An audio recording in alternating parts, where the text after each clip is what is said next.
will we follow? We know we're marking a year since the Gen Z revolution. Many people died.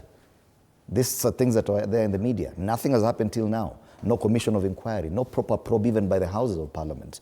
Now we have a new case. Of course, there's a lot of outrage, but as it seems, it will just go and fizzle out just like the rest of the cases.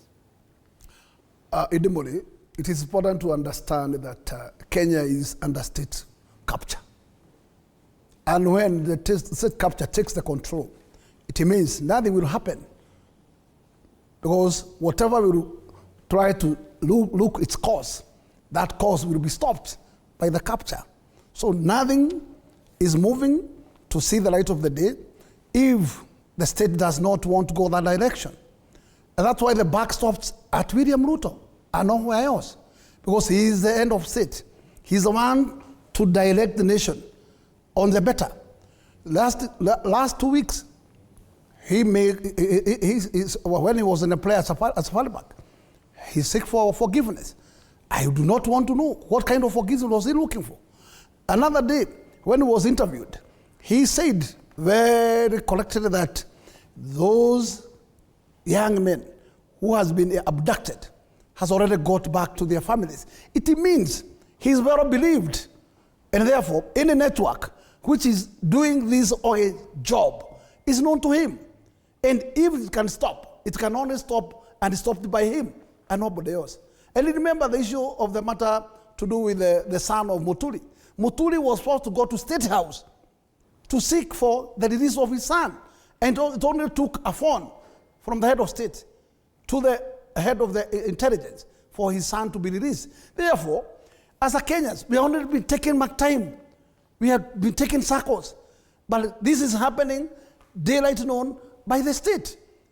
The big question is, the head of state, during his campaign trial, he promised Kenyans, under his watch, under his government, no extrajudicial killing will take the day, will carry the day. Today, that's what is happening. I am of the opinion that the head of state should come clear, tell us what is happening. Because this matter of Ojwang is only now critical, because it is known and it was followed from the point of where it emanated. What about those we don't know, who have been caught without awareness? We have not known their fate. And we are asking this government, kindly, do not tell us only about Ojwang. Tell us about those other young ones that we have lost. Where have they gone? This particular DIG has been adversely mentioned as the head of the killer squad, and yet we want to cover him. And it is in the public domain. Then as a Kenya, we are asking, are we still under the protection of the same government? Or has the government turned to be the citizen eater? Because we are confused. And they can only blame one single organ, the head of state. Because if the head of state wants to sack this DIG, one strike of the pen, he's home. But I can tell you, we are not going to be comfortable. We cannot sleep without when we shall see action taken against the DIG. And I can tell you for sure, Idimori, this man stepping aside, that's just a gimmick. That's just a massage.